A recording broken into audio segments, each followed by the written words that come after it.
Good morning, folks. Hey, welcome to Wednesday, February 12th. Glad you're able to join us today. I hope that your week is going well. Obviously, the markets have been doing really well. And as we get ready to talk with Dave here in just a few moments, let me remind you about the financial retirement danger zone. The danger zone is that time period, folks, 10 years prior to retirement, 10 years after retirement. If you have any kind of misstep in that 20-year time period, it can be devastating to your retirement. Call us right now and schedule your no obligation financial x ray, 863 382 0037. Do it right now before you get busy today. Have a great day. Dave will be with us here in just a moment. I am Dave. We're at 841 here. That's Tears for Fears. Time checking on your money and see what's going on in Wall Street this morning. Macro side of the fence, stuff out of the government data dump department isn't a whole lot today. But we're still in earnings season, and a whole bunch of household names are trading. Some good news, some bad news. Let's go down and check in on them. Phillip Statler is in the office at Statler Financial Services in downtown Sebring. Good morning, sir. How are you? Hey, good morning, Dave. Doing well today. I hope you are also. I can't complain. It's sunshine. It's going to be 87. I'm going to get in a practice round of golf before the Shriners golf tournament this weekend. So with a little luck, it's going to total up to be a pretty good day. I mentioned at the outset, it's kind of a relatively slow day as far as economic news. The biggest headline I found while I was scanning for something to talk about is Nike introducing their self-lacing shoe this weekend at Dick's Sporting Goods, which probably is the picture postcard for a slow news day, isn't it? Yeah, I'm going to say it probably is, Dave. That's just, it's not exciting me anyway. Doesn't do a dang thing for me. One thing that does raise some eyebrows, though, the official death count total from the coronavirus, and you and I were both kind of looking askance at this, as reported through China, which is always controlled news, 1,115 dead so far from the coronavirus. That's the 500-pound gorilla that's looming over there somewhere, waiting to mess with our brains, right? Yeah, exactly. So, we just like financial news coming out of China, health news is no different, right? They kind of sugarcoat it sometimes. I suspect so. Yeah, there's that YouTube video that was smuggled out of China by that doctor that mysteriously died of natural causes shortly thereafter, showing body bags piled up like cordwood in one of the Chinese hospitals in the Wuhan district. You kind of look at 1,115 and say, I got a hunch it's probably considerably more than that, don't you?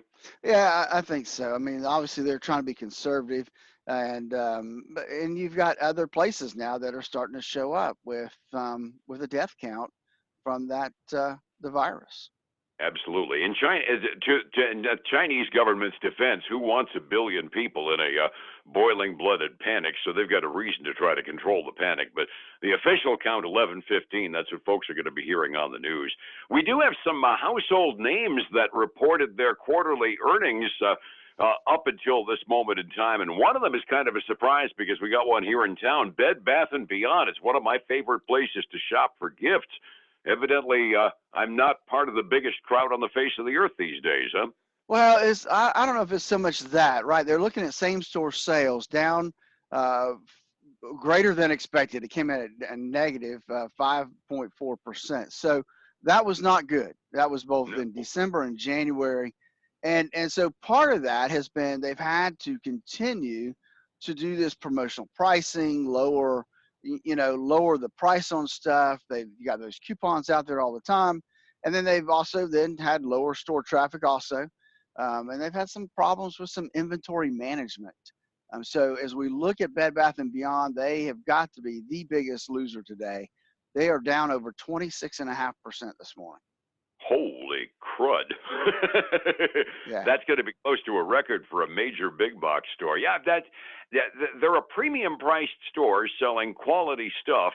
And in a competitive retail market, especially when you can buy a good chunk of their stuff on Amazon, they kind of have to compete to bring people into the store. And it's evidently not doing as well as they'd hoped. Yeah, exactly. Now, I will tell you this, though, that still will not put them close to their 52-week low yet. So they're still kind of that, the bottom half of the range, but the upper bottom half. All right. Well, that's good news to hear. Yeah. You had some other good news that came out. I gather Molson Coors did a pretty good one, just judging by my big winner list, which just disappeared because my computer decided to update. Oh, that's nice. So yeah, Yeah, they it's all did. you. I got nothing right now. So Molson did have a great quarter. They actually earned like $1.02 a share, and they were expected to come in at like 78 cents a share. So that was a pretty substantial beat on the beer industry.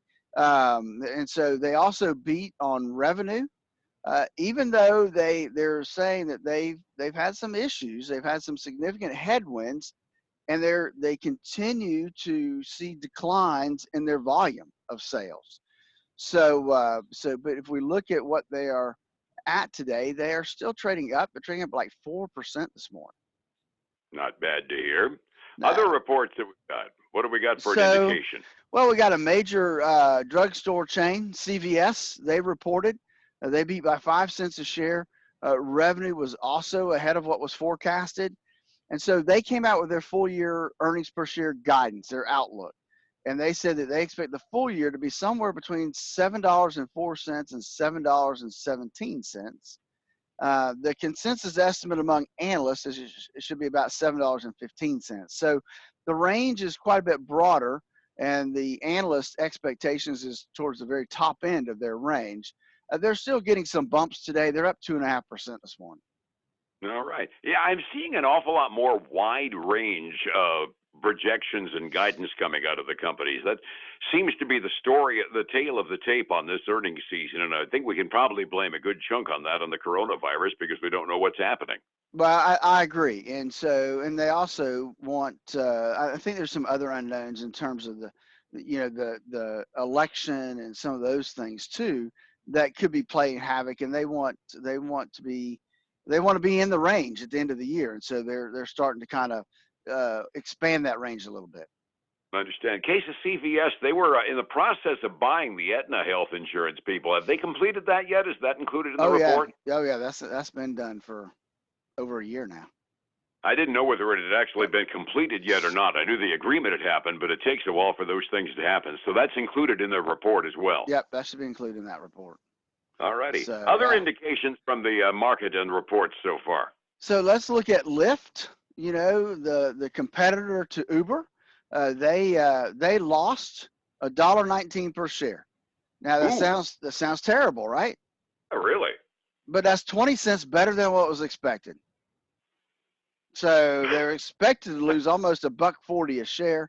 Um, Revenue also came in ahead of what the analysts had expected. They say they are on track, and this is kind of what Uber said too. They're on track to achieve their profitability by the end of 2021. I think Uber may have been a little bit ahead of that. So they're. I'm not sure what's forcing them down today. I didn't see anything in the report, but they're actually trading down over 5% this morning. All righty. I always get a bang out of these. As coming from the end of the world that I come from, having to make a payroll on a regular basis, the idea of companies that that only lose their shirt when they were expected to lose their shorts, and skivvies as well, ending up being beneficiaries of saying beating their street. Well, Dave, it's the fact that they have people putting money into the company. Those investors shoving money in, they can lose money. Absolutely. So we're looking at kind of a mixed bag so far this morning, and I ended up with finally got my numbers back here. Yesterday was a mixed day on Wall Street, mostly because the Dow ended up basically dead flat, down by 48 cents. NASDAQ had a good day, up by 10.5. Standard & Poor's was up by over 5 yesterday, and I think that gave all three of the major indexes new intraday highs, as a matter of fact. 45 minutes before we open this morning, Phillip, what are we looking at today so far? Man, we are still heading green today, Dave. We've got everything up about 0.5%. We've got the Dow up 141 points. We got the S&P 500 up almost 14, and we got the Nasdaq up 49 points. So everything is looking green right now, and the VIX is heading down about 3%. So good things happening there. We look at gold and silver. Gold's flat. Silver's down about 1/3%. Crude oil is like we said before we went on the air. It's going up significantly. It's up 2.3% this morning to $51.09 a barrel. And you mentioned to me on the before we went on the air, I forgot to mention it. Saudi Arabia announced that they have demand expectations going down, meaning they're going to cut back their supply, and that would tend to prompt the price to go up a bit, wouldn't it? Yeah, it would. And Monday they said that was the lowest. Monday hit the lowest oil price we'd seen in a year. So 51 is tolerable. I'd like a little less, but I won't complain too loudly. Overseas markets, everything's pretty well green. Asian Rim, for the most part, up considerably. European markets also trading up midway through their day. Phillip, somebody needs advice to make sure they take advantage of the green and insulate themselves from the red. That requires a neutral pair of eyes and some solid advice. How do I get together with you to drill down on my retirement accounts?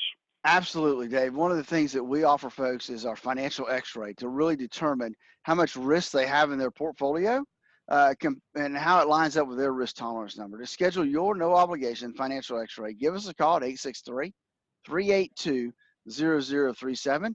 Catch us online at statlerfinancial.com and then join us every weekend for the Statler Financial Radio Show, 6 a.m. and noon on Saturdays, 10 a.m. Sunday mornings. And this weekend, we'll be talking about the new Secure Act. I will be ready for that. Phillip, thank you so much. We'll catch you tomorrow morning here on Light. Fair enough? Fair enough, buddy. Have a great day. Thank you, sir. It's 105.7 Light FM and Statler Financial Services, Phillip Statler. Folks, I want to thank you for joining us today. I hope you get a little bit out of it as we look at the earnings season. And it's getting a little bit slower and slower and not much economic news right now. So, hey, looking forward to talking to you again tomorrow. Hope you have a great day. And be well.